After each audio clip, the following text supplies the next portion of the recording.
the Great Wall isolated China. But it eventually gave rise to something that defied borders and brought people and cultures from many parts of Asia, Greece, Rome, and the Near East together, the Silk Road.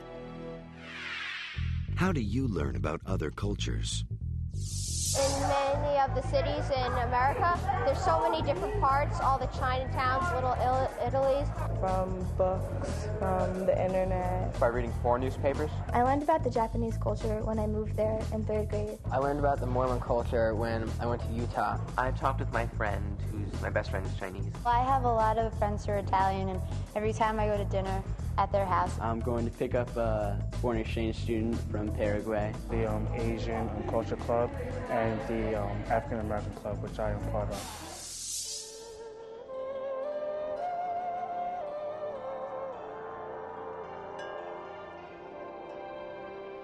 In 206 BC, another dynasty emerged in China, a dynasty so powerful that it would build a wall greater than even that of Emperor Qin, the Han Dynasty. Power would be used to usher in an age of trade, ideas, and economic prosperity.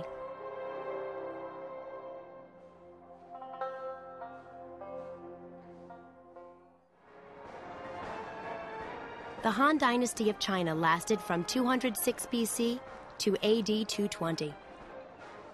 In this time, China became a powerful country due to a policy of expansionism and trade. How did the Han expand their lands and increase trade? Chinese emperors used warriors on horseback to help them win their battles. This, in turn, helped them increase the amount of land they ruled. As the territory of China increased, it spread its cultural influence across Manchuria, Korea, northern Vietnam, Tibet, and Central Asia. Trade soon became China's biggest and most important source of income.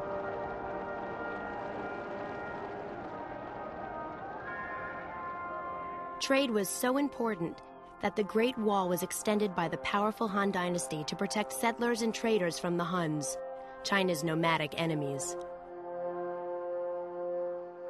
In total, this Great Wall stretched 6,700 miles, the same distance by plane from New York City to Tokyo, Japan. Why would the Han Dynasty want to build a longer wall? The wall protected and isolated the Chinese Empire and its people. It also protected the empire's interest in trade. A 4,000-mile trade route, later coined the Silk Road, ran parallel to the wall and linked China to the west. Thieves from nomadic tribes often attacked and stole the traders' goods. Guards stationed at the towers along the wall kept watch for thieves. If they got close, the guards would set a signal fire.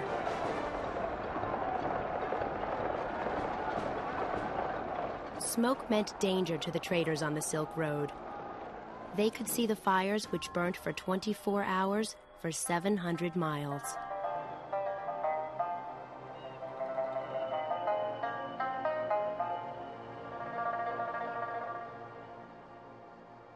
China stationed thousands of guards along the wall and went to great lengths to protect their interests in trade.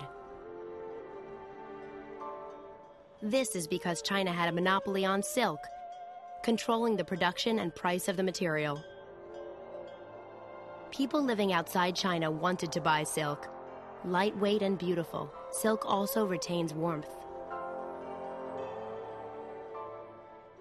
During the Han period, Chinese merchants kept the price of silk artificially high to maintain their monopoly. China's rulers made it a crime to divulge information about the production of silk. Exporting silkworm eggs was a crime too, punishable by death.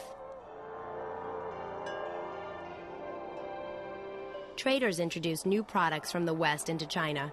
Some of these commodities were grapes, figs, cucumbers, and walnuts. They also brought furs from Central Asia, muslin from India, and glass from Rome. Traders or travelers also brought new ideas into China along the Silk Road. Buddhism spread from India into China through traveling missionaries and Buddhist merchants. Buddhism became popular in China because it promised escape from suffering through good work, prayer, and devotion.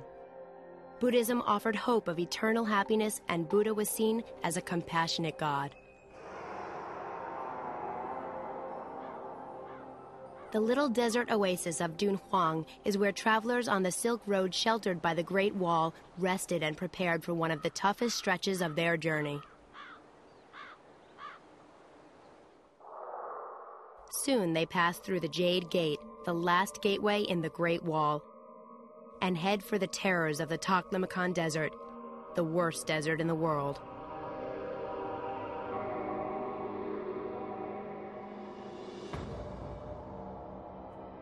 To help ensure their safe journey, travelers paid local artists to paint Buddhist shrines in the cliffs around Dunhuang.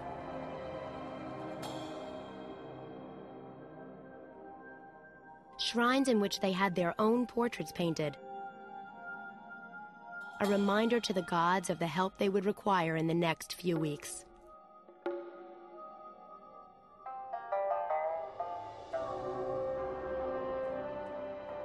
So when they left the sheltering walls of Dunhuang, heading for the desert that local people referred to as "go in and you will not come out," they knew they had a little extra spiritual protection on their side.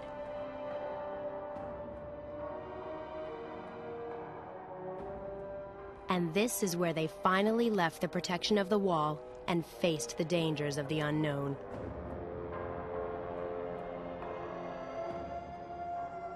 The Great Wall was the start of a wonderful chain reaction for the Han Dynasty. The wall protected the caravans of the Silk Road. The caravans increased and prospered, and the Han grew wealthy and extended their territories to the north and west of the Great Wall itself.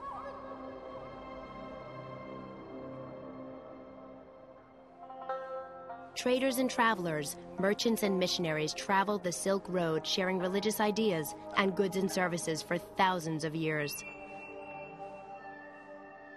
Buddhism is only one example of how the effects of the Silk Road still exist today.